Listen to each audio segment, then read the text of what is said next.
بسم اللہ الرحمن الرحیم۔ تمام سننے اور دیکھنے والوں کو السلام علیکم۔ آپ دیکھ رہے ہیں احمد خان وائز۔ حضرت معاویہ رضی اللہ کا واقعہ کہ آپ روزانہ تہجد کی نماز کے لیے بیدار ہوا کرتے تھے۔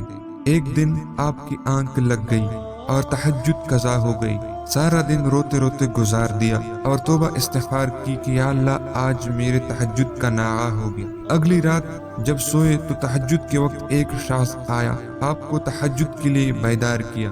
آپ نے بیدار ہو کر دیکھا کہ یہ بیدار کرنے والا شخص کوئی اجنبی معلوم ہوتا ہے۔ آپ نے اس سے پوچھا تم کون ہو؟ اس نے کہا کہ میں ابلیس ہوں۔ آپ نے فرمایا کہ اگر تو ابلیس ہے تو تہجد کی نماز کے لیے اٹھانے سے تجھے کیا عرض؟ وہ شیطان کہنے لگا بس آپ اٹھ جائیں اور تہجد پڑھ لیجئے۔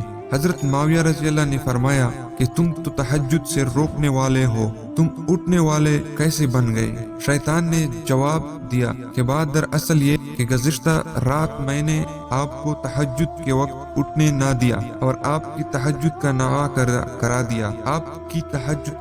کرا دیا، لیکن سارا دن آپ تہجد چھوڑنے پر روتے رہے اور استغفار کرتے رہے، جس کے نتیجے میں آپ کا درجہ بہت زیادہ بلند ہو گیا۔ اس سے اچھا تو یہ تھا کہ آپ تہجد ہی پڑھ لیتے، اس لیے آج میں خود آپ کو تہجد کے لیے اٹھانے آیا ہوں تاکہ آپ اس درجے تک نہ پہنچ پائے۔ معلوم ہوا اللہ کے آگے رونا دھونا بڑے کام کی چیز ہے۔ صحابیت کا درجہ اپنی جگہ، یہ مزید درجات قرب کی بات ہے جو ہر دم نیک اعمال سے بڑھتے رہتے ہیں۔